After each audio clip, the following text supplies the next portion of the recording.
এই এলেম সম্পর্কে আমি দুটো কথা আপনাদের সামনে নিবেদন করতে চাই।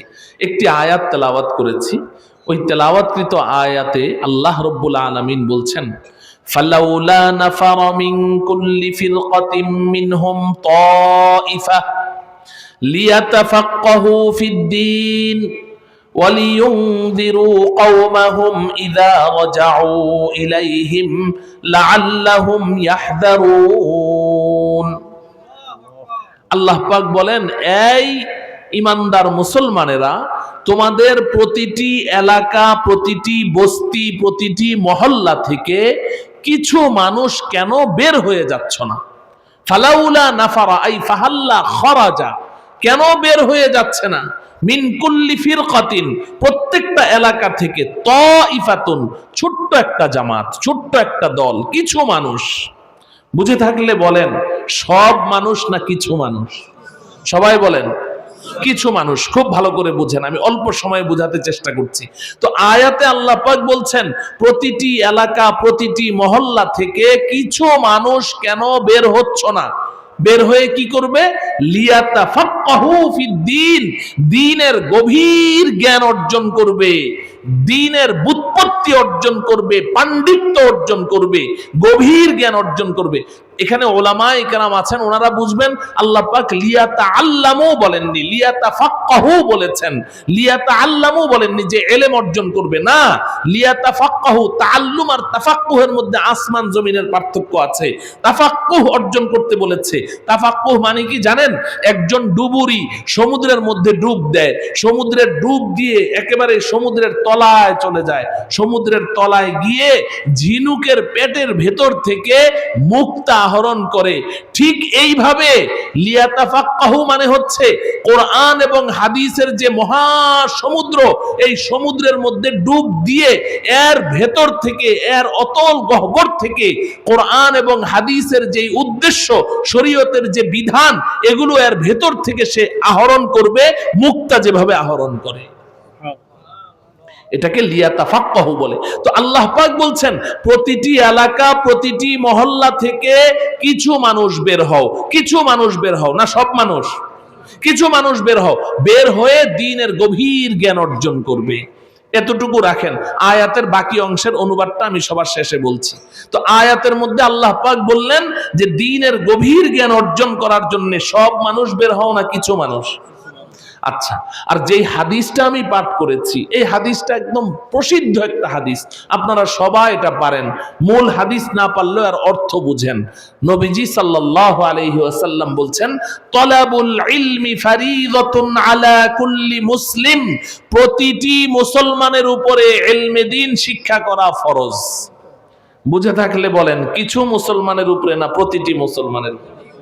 হ্যাঁ, প্রতিটি মুসলমানের উপরে ইলমে দ্বীন শিক্ষা করা ফরজ। নামাজ যেমন ফরজ, প্রতিটি মুসলমানের উপরে ইলমে দ্বীন শিক্ষা করাও কি? নামাজ কি কিছু মুসলমানের উপরে ফরজ, না সব মুসলমানের উপরে? তো সব মুসলমানের উপরে নামাজ পড়া যেমন ফরজ, সব মুসলমানের উপরেই ইলমে দ্বীন শিক্ষা করাও কি? ফরজ। আচ্ছা, এবার আপনারা যদি মনোযোগ দিয়ে শুনে থাকেন, এবার বলুন তো দেখি, হাদিসে নবীজি বলছেন সব মুসলমানের উপরে ইলমে দ্বীন শিক্ষা করা ফরজ, আর কোরআনের আয়াতে আল্লাহ পাক বলছেন ইলমে দ্বীন অর্জন করার জন্য প্রতিটি মহল্লা থেকে সব মানুষ বের হও, না কিছু মানুষ? তাইলে আল্লাহ পাক বলছেন কিছু মানুষ বের হও ইলমে দ্বীন শিক্ষা করার জন্য, আর নবীজি বলছেন সব মুসলমানের উপরে ইলমে দ্বীন শিক্ষা করা ফরজ। বলুন তো দেখি, তাহলে আয়াতের বক্তব্য আর হাদিসের বক্তব্য বাহ্যত দৃষ্টিতে একরকম লাগছে না দুই রকম লাগছে? এই দুই রকম লাগছে, একটা কন্ট্রাডিকশন লাগছে কি লাগছে না? বাহ্যিক একটা বৈপরীত্য মনে হচ্ছে কি না? কারণ এখানে একটা প্রশ্ন এসে গেল, তাহলে কি ইলমে দ্বীন শিক্ষা করবে কিছু মুসলমান না সব মুসলমান? একটা প্রশ্ন এসে গেল না? এই প্রশ্নের জবাবটা দিয়ে আমি কথাটা শেষ করব, আমার আলোচনা শেষ করব, আমি লম্বা কথা বলতে পারবো না। দেখেন, এই আয়াত এবং হাদিসের এই কন্ট্রাডিকশন, এটার সমাধানের জন্য আপনাদেরকে জানতে হবে যে আমাদের কওমি মাদ্রাসায় কি পড়ায়। আমার মূল আলোচনার উদ্দেশ্য এটা। আমাদের অনেক শুভাকাঙ্ক্ষী, এই যে এখানে আপনারা যারা বসে আছেন না, আপনারা তো সবাই মাদ্রাসার শুভাকাঙ্ক্ষী, হিতাকাঙ্ক্ষী, ওলামায়ে কেরামকে মহাব্বত করেন, ভালোবাসেন, ছাত্রদেরকে ভালোবাসেন, কোরআনকে ভালোবাসেন, আল্লাহ আল্লাহর রসুলকে ভালোবাসেন। তো আপনারা তো আমাদের মাদ্রাসার একটা পরিবারের সদস্যদের মতো। আমি ওই সমস্ত মাদ্রাসা বিদ্বেষী নাস্তিক, মুরতাদ কিংবা ইহুদি খ্রিস্টানদের দালাল যেগুলো আছে, কিছু তো আছে মূর্খ অর্বাচীন, কিছুই জানে না, আর কিছু আছে আপনার জ্ঞান পাপী, আমি ওদের কথা বলছি না। আপনারা যারা আমাদের পরিবারের সদস্য আছেন, আমাদের শুভাকাঙ্ক্ষী হিতাকাঙ্ক্ষী আছেন, আপনাদেরও ধারণা নেই কওমি মাদ্রাসায় আসলে পড়ায় কি। অনেকেরই ধারণা নেই। এজন্য আপনাদেরকে বিষয়টা আগে বুঝতে হবে যে মাদ্রাসায় কি পড়ায়, এরপরে আপনারা অন্যদেরকে দাওয়াত দিবেন। নিজেই যদি না বুঝেন তাহলে অন্যদেরকে দাওয়াত দিবেন কিভাবে? আমাদের কওমি মাদ্রাসায় আমরা যে পড়াই, এটা বোঝার জন্য আগে আপনাকে জানতে হবে যে দ্বীনি শিক্ষা, কোরআনের শিক্ষা, হাদিসের শিক্ষা, ওহী ভিত্তিক শিক্ষা, এই শিক্ষাটার 3টা স্তর। কয়টা স্তর বলেন তো? এই দ্বীনি শিক্ষার কয় স্তর? 1 নাম্বার প্রাথমিক স্তরের দ্বীনি শিক্ষা, বলেন প্রাথমিক স্তরের দ্বীনি শিক্ষা। 2 নাম্বার মাধ্যমিক স্তরের দ্বীনি শিক্ষা, বলেন 3 নাম্বার উচ্চ স্তরের দ্বীনি শিক্ষা। কয়টা হলো? আচ্ছা, এখন বুঝেন প্রাথমিক স্তরের দ্বীনি শিক্ষাটা কি, এটা আপনাদের খুব বোঝা দরকার। প্রাথমিক স্তরের দ্বীনি শিক্ষা হলো যে আমি একজন মুসলিম, আপনি একজন মুসলিম, একজন ইমানদার মুসলিম হিসেবে আমি আমার জীবনটা কাটাতে চাই, আমি একজন মুসলমান হিসেবে বাঁচতে চাই। এখন একজন ইমানদার মুসলমান হিসেবে বাঁচতে হলে ন্যূনতম যতটুকু শিক্ষা না হলেই নয়, এটাকে বলে প্রাথমিক স্তরের দ্বীনি শিক্ষা। অর্থাৎ যতটুকু শিক্ষা না থাকলে আমার মধ্যে আমার ঈমান বাঁচে না, যতটুকু শিক্ষা আমার মধ্যে না থাকলে আমার ইসলাম টিকে না। এই এতটুকু, এই ন্যূনতম এই প্রাথমিক স্তরের এই শিক্ষাটাই হলো প্রাথমিক স্তরের দ্বীনি শিক্ষা। আপনারা কি বলেন যে আমি একজন ইমানদার মুসলমান হিসেবে বাঁচতে চাই, আমার কোনো শিক্ষার প্রয়োজন নাই, একদম কোন রকম শিক্ষা ছাড়াই কি আমার ঈমান ইসলাম সব ঠিক থাকবে? উদাহরণস্বরূপ আমি যদি একজন ইমানদার মুসলমান হিসেবে বাঁচতে চাই, তো কালিমায়ে তয়্যিবা লা ইলাহা ইল্লাল্লাহু মুহাম্মাদুর রাসূলুল্লাহ, কালিমায়ে শাহাদাত আশহাদু আল্লা ইলাহা ইল্লাল্লাহু ওয়া আশহাদু আন্না মুহাম্মাদান আবদুহু ওয়া রাসূলুহু, এই কালিমা দুইটা আমার সহি শুদ্ধভাবে উচ্চারণ করে এর অর্থ উপলব্ধি করে এই বিশ্বাসটা অন্তরে লালন করতে হবে কি হবে না? নাকি এটা ছাড়াই আমার ঈমান টিকবে? আচ্ছা, আপনারা মুরব্বীরা বলতে পারবেন ছোটবেলায়, এখন তো নাই বলতে গেলে, আমরা যে স্কুলে পড়তাম, তো স্কুলে যাওয়ার আগে সকালবেলা আগে মক্তবে যাইতাম, কায়দা আমপারা কোরআন শরীফ বুকে নিয়ে আগে কোথায় যেতাম? মক্তবে যেতাম। মক্তবে গিয়ে আগে হুজুরের কাছে পড়ে এরপরে ঘরে এসে নাস্তা করে তারপরে স্কুলে যেতাম।